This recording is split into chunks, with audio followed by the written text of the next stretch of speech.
بسم اللہ الرحمن الرحیم. السلام علیکم ورحمۃ اللہ وبرکاتہ.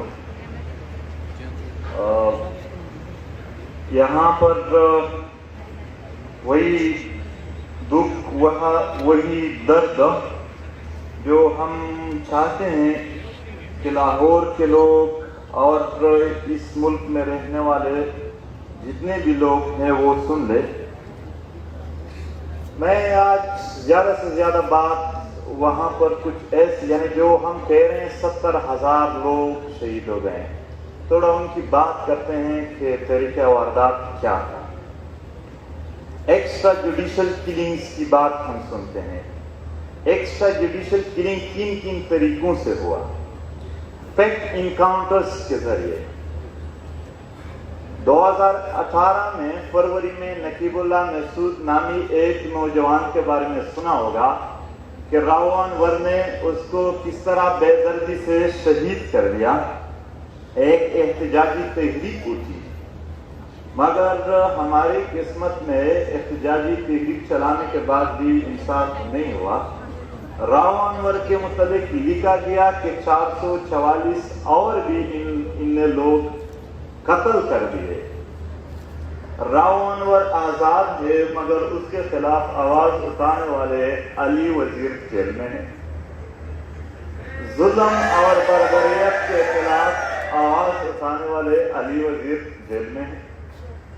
علی وزیر کو جیل میں رکھنے کے لیے اور گرفتار کرنے کے لیے اس ملک میں ادارے اور عدالت موجود ہے, مگر علی وزیر کے خاندان کے 17 شہیدوں کو انصاف دینے کے لیے کوئی عدالت اور کوئی ادارہ موجود نہیں ہے.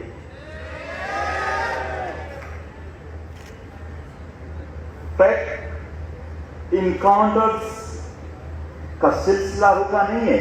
ابھی 29 اکتوبر کو زار قیوم اور لال مرجان نارتھ وزیرستان کے 2 شہری تھے.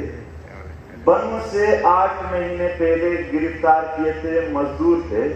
29 اکتوبر 2021 کو میرلی نے ان کی لاشیں کہیں ڈال دیے, پھینک دیے اور کہا کہ انکاؤنٹر میں مار دیے گئے. فیکٹ انکاؤنٹر کے نام پر اگر میں یہاں بات شروع کر دوں تو ہزاروں واقعات ہیں. یہاں پر جتنے بھی ہم کہتے ہیں کہ قتل کر دیا گیا, وہ صرف ایک انسان کا قتل نہیں ہوتا ہے, وہ ان ماؤں کی امیدوں کا بھی قتل ہوتا ہے, ان بچوں کے امیدوں کا بھی قتل ہوتا ہے جو ان کے سہارے جیتے ہیں, وہ اس گھر کے معیشت کا بھی قتل ہوتا ہے. اس کا ایک اور شکل ہے ڈائریکٹ کلنگز. ڈائریکٹلی مارتے ہیں, جس طرح کے کھڑ کمر سوادا کے بارے میں آپ لوگوں نے سنا ہوگا. 26 مئی 2019 کو اسٹریٹ فارورڈ ایک ریلی پر فائرنگ کر دی گئی, جس میں 16 شہید ہو گئے اور 45 زخمی ہو گئے. اور یہ ڈائریکٹ فائرنگ پشتونوں کے گدریز پر کرنے کے روایات پاکستان بننے کے 1 ہی سال میں شروع ہو گئے تھے. بابڑا سے لے کر آج تک وہی ڈائریکٹ کلنگز کے واقعات ہو رہے ہیں. اور پروفیسر ارمان لونی کو بھی ڈائریکٹ شہید کر دیا گیا. اور اس طرح آپ لوگوں نے سنا نہیں ہوگا, کیونکہ میڈیا والوں کو جرنیل کی طرف سے اجازت نہیں ہے, کرنل کی طرف سے, کہ آپ لوگوں کو وہ حالات بتا دیں. ورنہ پچھلے سال چمن میں عام عوام پر جب فائرنگ کیا گیا, اس میں جو 2 نوجوان عبدالرزاق اور متی اللہ شہید ہو گئے. اس کے عمر 12 سال اور 14 سال کے. چھوٹے چھوٹے بچوں کو بھی یہ لوگ معاف نہیں کرتے ہیں. اس کا ایک اور شکل بھی ہے ایکسٹرا جوڈیشل کلنگ کا, ریئیکشنری کلنگ. یعنی کہیں فوج پر فائرنگ ہوا تو وہ عام عوام کے علاقوں میں گھس کر وہاں پر لوگوں کو ٹارگٹ کرتے ہیں. ایک واقعہ صرف یہاں پر انڈرسٹینڈنگ کے لیے بیان کرتا ہوں. یہ 9 مئی 2009 کا دن ہے. اسٹنگ وانا کے قریب ایک علاقہ ہے, وہاں پر فوج پر ایک فائرنگ ہوئی. فائرنگ کے بعد وہ گاؤں میں داخل ہوئے. اس وقت گاؤں کے اسکول میں اساتذہ کی میٹنگ چل رہی تھی. 17 اساتذہ کو ڈائریکٹلی شہید کر دیا.